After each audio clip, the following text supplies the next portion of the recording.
Chernobyl não está parado, ele está acontecendo. Agora, enquanto você assiste isso, existem reações nucleares acontecendo dentro do reator. Mas isso não é o mais assustador. O mais assustador é que ninguém sabe exatamente onde, porque existem áreas lá dentro que nunca foram vistas, desde o dia da explosão. De 1986, nenhum humano entrou, nenhum robô chegou até lá, nenhuma câmera registrou, nenhum sensor conseguiu mapear completamente. São zonas que simplesmente não existem para nós. E mesmo assim, os dados mostram que essas áreas estão ativas, mudando, oscilando, reagindo, como se algo lá dentro ainda estivesse acontecendo. E o mais perturbador é que não existe forma direta de confirmar, porque tudo que sabemos vem de leituras indiretas, números, variações, picos, anomalias, mas nenhuma imagem, nenhuma prova visual, e isso cria um cenário único na história. Pela primeira vez, a humanidade está monitorando algo que não consegue ver. E o mais assustador é que ninguém sabe até quando isso vai continuar. Se você quer descobrir histórias reais que parecem impossíveis, mas aconteceram de verdade, e que mostram até onde o ser humano pode ir, quando não existe escolha, se inscreve agora no canal antes de apagarem e deixe seu like. Porque o que você vai ver aqui fica cada vez mais perturbador. Décadas se passaram desde o desastre. O mundo seguiu em frente. Chernobyl virou símbolo. Erro, medo, história. Mas dentro da zona de exclusão, o tempo não funciona da mesma forma. Pripyat continua vazia. Os prédios permanecem abandonados. Objetos ainda estão onde foram deixados, como se tudo tivesse sido pausado. Mas no centro de tudo, o reator número 4. Ele não está pausado. Ele está presente. E mesmo depois de tudo, explosão, incêndio, contaminação, contenção. Algo ainda permanece lá dentro, algo que nunca foi completamente compreendido. E é exatamente isso que começa a preocupar os cientistas novamente. No começo, os cientistas acreditavam que era apenas ruído, pequenas variações, oscilações comuns, interferência nos sensores, nada fora do esperado, porque depois de um desastre como Chernobyl, o ambiente nunca é completamente estável. Sempre existe radiação residual. Sempre existem pequenas flutuações. Sempre existem dados imperfeitos. Mas então, essas variações começaram a se repetir. E não era coincidência. Os padrões começaram a aparecer. Primeiro em um ponto, depois em outro, e depois em vários pontos diferentes. E isso mudou completamente a interpretação. Porque quando um fenômeno se repete, ele deixa de ser erro e passa a ser sinal. Os cientistas começaram a revisar os dados históricos, anos de medições, registros acumulados, informações que antes pareciam irrelevantes, e então perceberam algo inquietante. Essas variações não eram novas, elas sempre estiveram lá, mas eram tão pequenas que ninguém deu atenção. E isso levanta uma questão perigosa. Quantas coisas em Chernobyl foram ignoradas simplesmente porque pareciam pequenas demais? Agora, com sensores mais avançados, com tecnologia mais precisa, essas pequenas variações começaram a ficar visíveis. E o que antes parecia insignificante começou a formar um padrão que indicava algo claro: atividade. Mas não qualquer atividade. Atividade nuclear. Os níveis de nêutrons estavam mudando. E isso é algo que não acontece por acaso. Nêutrons são um sinal direto. Eles indicam que reações estão ocorrendo. Fissão. Mesmo que em pequena escala, mesmo que localizada, mesmo que intermitente. Mas ainda assim, real. Isso muda tudo, porque significa que o reator nunca foi completamente desligado. Ele apenas perdeu o controle. E desde então, está em um estado intermediário, nem ativo como antes, nem morto como se acreditava, mas algo no meio, e esse estado intermediário é extremamente perigoso, porque ele não segue regras previsíveis, não responde como um reator controlado, e também não se comporta como material inerte. Ele responde ao ambiente, à temperatura, à umidade, à estrutura ao redor. Isso cria um sistema que pode mudar com o tempo, lentamente, mas continuamente. E quando algo muda continuamente, o risco nunca desaparece. Ele apenas se transforma. E foi exatamente isso que começou a assustar os cientistas, porque eles perceberam que não estavam lidando com um resquício do passado, mas com algo que ainda está evoluindo, algo que ainda reage, algo que ainda pode surpreender. E isso leva a uma conclusão inevitável. Chernobyl não é um evento encerrado, é um processo, e esse processo ainda está acontecendo. Para entender o que ainda está acontecendo dentro de Chernobyl, você precisa entender uma coisa: o que sobrou lá dentro não é um reator, e também não é apenas material radioativo comum. É algo completamente diferente, algo que só pode existir depois de um desastre nuclear. O nome disso é corium, e o corium não é apenas perigoso, ele é imprevisível.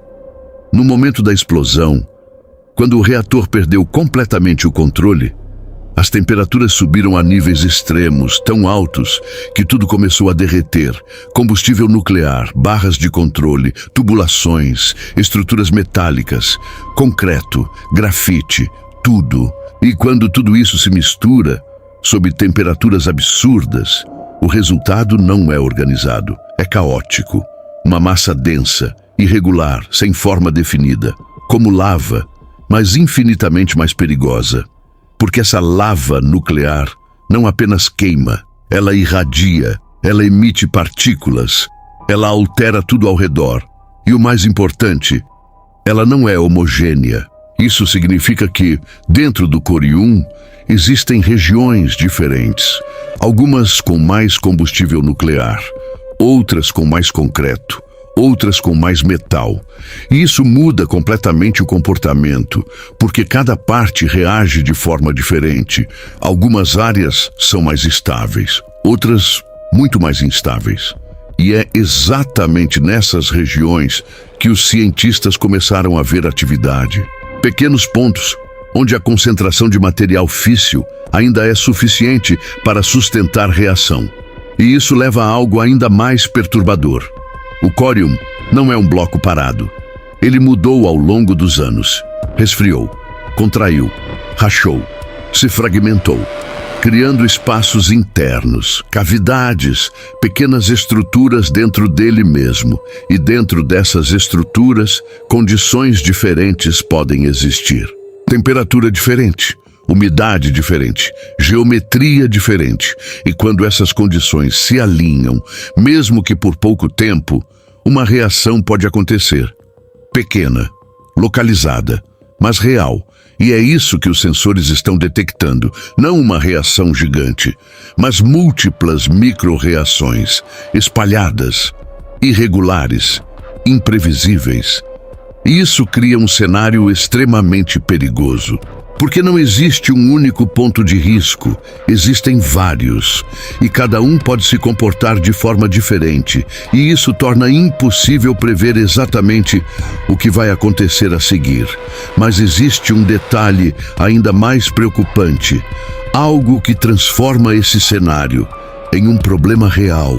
O corium não está isolado do ambiente, ele interage com tudo ao redor. E isso inclui algo que parece inofensivo, mas que muda completamente o jogo. Água. Existe um elemento que parece inofensivo, algo comum, presente em qualquer ambiente. Mas dentro de Chernobyl, ele pode ser a diferença entre estabilidade e desastre. Água. Depois da explosão, milhares de litros de água foram usados para resfriar, para conter, para tentar controlar algo que já estava fora de controle. Mas nem toda essa água desapareceu. Parte evaporou, Parte contaminou o ambiente e parte ficou presente no solo, nas estruturas, nas fissuras, nos espaços invisíveis dentro do reator. E com o passar dos anos, essa água nunca deixou de existir completamente. Ela mudou de forma, condensação, umidade, pequenas infiltrações, quantidades mínimas, quase insignificantes. Mas em um ambiente nuclear, não existe insignificante.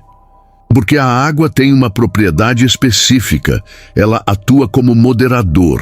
Isso significa que ela desacelera nêutrons, e quando nêutrons desaceleram, eles têm mais chance de provocar fissão, ou seja, a água pode facilitar reações nucleares. E agora imagine isso acontecendo dentro do corium, em cavidades, em espaços fechados, em regiões onde o material físsil ainda está presente. Pequenas quantidades de água podem transformar uma área estável em uma zona ativa. E isso não é teoria. É exatamente o que os sensores começaram a indicar. Oscilações, picos, aumentos localizados e sempre associados a mudanças ambientais, como variação de umidade. Isso cria um cenário extremamente delicado, porque a água não é constante. Ela entra, evapora, se move, se acumula. E cada mudança altera o comportamento do sistema.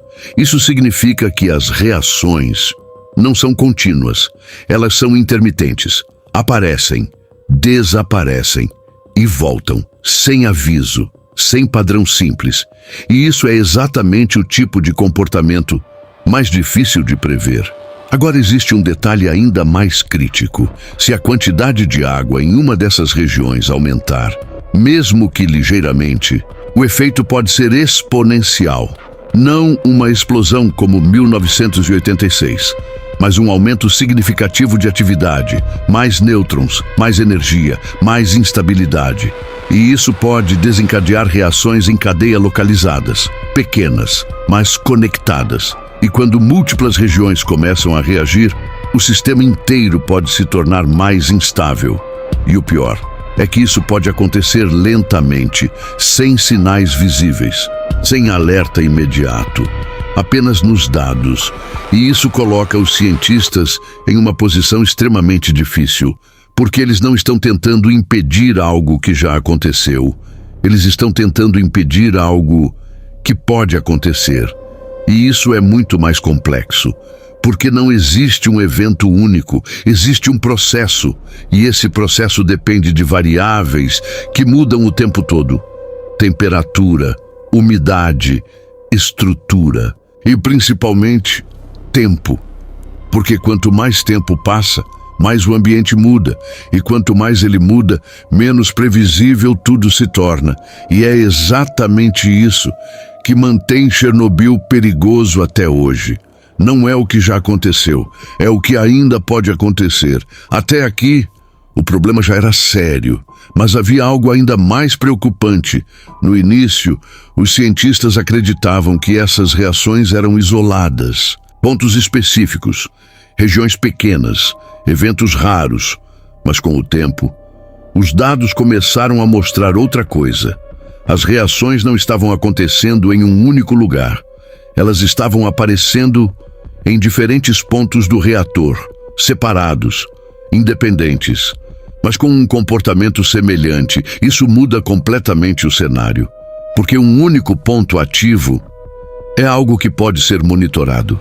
Mas vários pontos ativos transformam tudo em um sistema instável.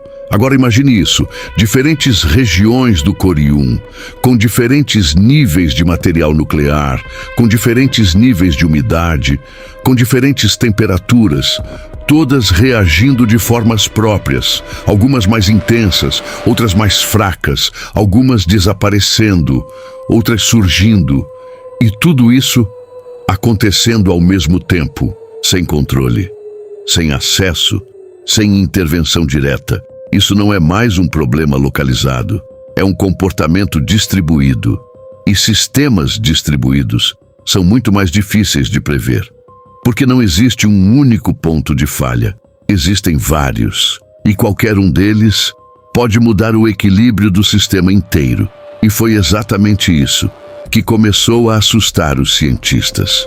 Porque os dados indicavam algo novo.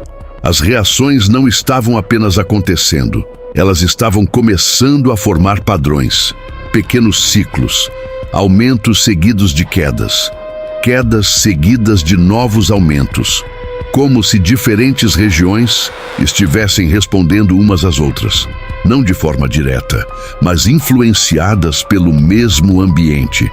E isso cria algo extremamente perigoso, um sistema acoplado, onde mudanças em um ponto podem afetar outros, mesmo que de forma indireta. E quando múltiplos pontos estão ativos, o risco não é apenas somado, ele é multiplicado, porque as interações entre esses pontos criam novos cenários. Cenários que nunca foram testados, nunca foram simulados com precisão, nunca aconteceram antes, e isso leva a uma conclusão difícil de ignorar. Chernobyl não é apenas um reator destruído, é um sistema nuclear fragmentado, ainda ativo. E o mais preocupante é que esse sistema não está estático, ele muda, lentamente, mas constantemente. E quanto mais ele muda, mais difícil se torna prever seu comportamento. Agora, existe um cenário que os cientistas consideram, mas raramente falam abertamente. O que acontece se várias dessas regiões atingirem atividade ao mesmo tempo? Não uma explosão, mas um aumento simultâneo de reações. Mais nêutrons, mais energia liberada, mais instabilidade geral. Isso poderia aumentar significativamente os níveis de radiação interna. E isso criaria um novo problema, porque o ambiente dentro do sarcófago poderia mudar. E quando o ambiente muda, as condições mudam. E quando as condições mudam, novas reações podem surgir. É um efeito em cadeia, lento, mas progressivo, e extremamente difícil de interromper. E o pior é que ninguém pode entrar lá para verificar. Ninguém pode intervir diretamente. Tudo que pode ser feito é observar e esperar que o sistema não evolua para algo pior. Mas existe um detalhe ainda mais assustador, algo que transforma esse cenário em uma ameaça real a longo prazo. Tempo. Até agora, tudo parece estar sob controle. Monitoramento constante, tecnologia avançada, estruturas gigantescas protegendo o reator. Mas existe um detalhe que muda completamente essa percepção. Nada disso foi feito para durar para sempre. O primeiro sarcófago foi construído às pressas, sem planejamento de longo prazo, sem condições ideais, sem tempo. Era uma solução emergencial, uma tentativa de conter o desastre o mais rápido possível. E por isso, ele nunca foi permanente. Com o passar dos anos, começou a se deteriorar. Rachaduras, infiltrações, falhas estruturais, pequenos sinais de que o tempo estava vencendo. E isso levou à construção de uma nova estrutura, o novo sarcófago, muito maior, muito mais resistente, muito mais avançado, projetado para durar décadas, mas não para sempre. E esse é o ponto. Chernobyl não é um problema de décadas, é um problema de gerações, talvez séculos, e isso cria um conflito inevitável, porque qualquer estrutura construída pelo ser humano tem um limite. Ela envelhece. Ela sofre desgaste, ela precisa de manutenção e, eventualmente, ela falha. Mesmo que lentamente, mesmo que de forma imperceptível no início. E isso levanta uma pergunta que poucos fazem. O que acontece quando essas estruturas começarem a falhar novamente?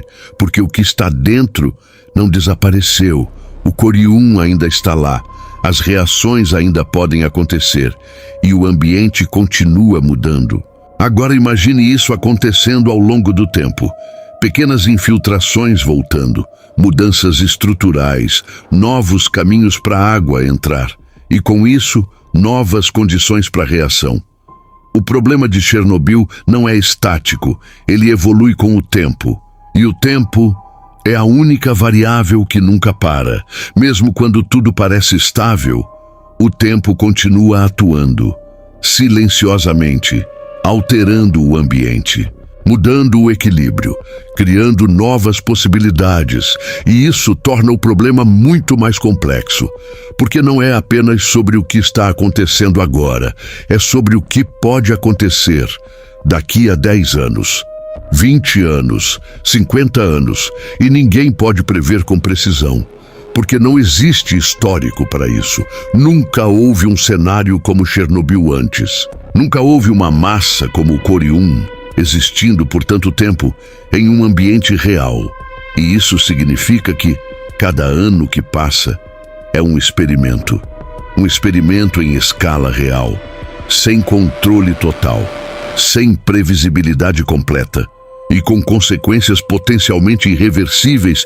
E é isso que transforma Chernobyl em algo único, não apenas um desastre, mas um problema contínuo, um problema que não termina e que precisa ser gerenciado por gerações que ainda nem nasceram.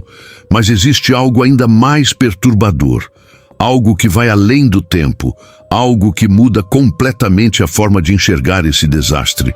Porque talvez Chernobyl não seja um caso isolado. Durante anos, Chernobyl foi tratado como um caso isolado, um erro, uma falha específica, um acidente que não deveria se repetir. Mas quanto mais os cientistas estudavam o que aconteceu ali, mais uma pergunta começava a surgir. E se não foi só Chernobyl? E se o problema não era apenas o reator, mas o sistema inteiro? Porque Chernobyl revelou algo perigoso, não apenas sobre tecnologia, mas sobre decisões humanas, sobre limites ignorados, sobre riscos subestimados. E isso não existia apenas na União Soviética, existia em todo o mundo. Durante a Guerra Fria, energia nuclear não era apenas energia, era poder, era status, era domínio tecnológico. E por causa disso, usinas foram construídas rapidamente, testes foram acelerados, protocolos foram ignorados e erros foram escondidos. E isso criou um cenário silencioso, um cenário onde múltiplos países chegaram perigosamente perto do mesmo tipo de desastre. Mas diferente de Chernobyl, muitos desses casos nunca se tornaram públicos. Alguns foram contidos a tempo, outros foram abafados, e alguns simplesmente desapareceram dos registros. Mas sinais ficaram, relatórios incompletos, testemunhos isolados, dados que não faziam sentido na época, mas que hoje começam a se encaixar. E um desses casos quase mudou a história do mundo. Um erro, um atraso, alguns segundos. Foi tudo que separou a humanidade de um desastre nuclear de proporções globais. E o mais assustador é que isso aconteceu depois de Chernobyl, quando todos já sabiam o risco. E mesmo assim, quase aconteceu de novo. Isso levanta uma questão inevitável. Se aconteceu antes e quase aconteceu depois, o que garante que não pode acontecer de novo? Porque o problema nunca foi apenas o reator. Foi o fator humano. Decisões, pressão, erro, e esses elementos ainda existem, hoje, agora, enquanto usinas continuam operando, enquanto sistemas continuam ativos, enquanto decisões continuam sendo tomadas. E isso muda completamente a forma de enxergar Chernobyl, porque ele deixa de ser um evento isolado e passa a ser um aviso, um alerta, uma prova do que pode acontecer quando pequenas falhas se acumulam. E quando isso acontece, não existe segunda chance, mas existe algo ainda mais perturbador, algo que poucos conhecem. Um evento que quase aconteceu e que teria sido ainda pior que Chernobyl e que foi evitado por algo tão simples que parece impossível. Sorte. Alguns anos depois de Chernobyl, quando o mundo ainda tentava entender o que tinha acontecido, outro evento aconteceu. Mas esse quase foi pior, muito pior. não em uma usina, mas dentro de um sistema de defesa. Era madrugada. Os radares detectaram algo, um lançamento, depois outro, e mais outro. Mísseis nucleares, indo em direção a um país. O sistema confirmou. Não era erro de leitura, não era interferência, era um ataque. Pelo menos, era o que parecia. Dentro da sala de controle, um homem tinha poucos segundos para decidir, confirmar o ataque ou não. Se confirmasse, o protocolo era automático. Resposta nuclear imediata, sem negociação, sem verificação adicional, porque naquele tipo de cenário não existe tempo. A lógica era simples: se você espera, você perde. Então a decisão precisava ser rápida, instantânea, mas havia um problema. Algo não fazia sentido. Os dados indicavam ataque, mas não na escala esperada. Poucos mísseis, muito poucos. E isso não batia com a lógica militar, porque nenhum ataque nuclear começaria assim. Era estranho, incompleto, inconsistente. E aquele homem percebeu isso, mesmo com todos os alarmes, mesmo com toda a pressão, mesmo com o protocolo dizendo o contrário. Ele decidiu esperar. Alguns segundos, segundos que pareciam eternos, porque se estivesse errado, o país seria atingido e ele seria responsável, mas se estivesse certo, ele teria impedido algo impensável. Então ele fez a única coisa que ninguém deveria fazer naquele sistema. Ele desobedeceu, não confirmou o ataque e esperou.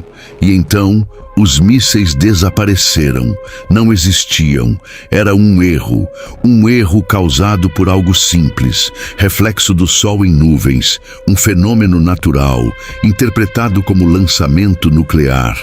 E isso quase iniciou uma guerra que teria sido global, imediata, irreversível. E tudo isso por causa de um erro de interpretação e uma decisão humana. Esse episódio nunca foi amplamente divulgado na época, porque expunha algo perigoso, a fragilidade do sistema, porque mostrou que mesmo com tecnologia avançada, mesmo com protocolos rígidos, mesmo com sistemas automáticos, tudo ainda depende de uma decisão humana. E isso conecta diretamente com Chernobyl, porque no fim não foi apenas a tecnologia que falhou. Foram decisões, interpretações, escolhas feitas sob pressão. E isso continua acontecendo. Hoje, agora, enquanto sistemas ainda operam, enquanto decisões ainda são tomadas. E isso leva a uma conclusão perturbadora. O mundo já esteve a segundos de um desastre muito maior que Chernobyl. E quase ninguém sabe disso. Mas existe algo ainda mais inquietante. Porque esse não foi o único caso. Existem outros casos onde o erro foi ainda mais próximo, mais silencioso e mais difícil de detectar. Depois de tudo isso, existe uma pergunta que não pode mais ser ignorada. Se já aconteceu, se quase aconteceu de novo, o que garante que não está acontecendo neste momento? Porque diferente de 1986, o mundo hoje depende ainda mais de energia nuclear. Centenas de reatores ainda estão ativos, espalhados por dezenas de países, funcionando todos os dias, gerando energia, sustentando cidades inteiras, e cada um deles segue protocolos. Sistemas de segurança, planos de emergência, mas Chernobyl também tinha, e isso muda tudo, porque prova uma coisa simples. Protocolos não eliminam risco, eles apenas reduzem.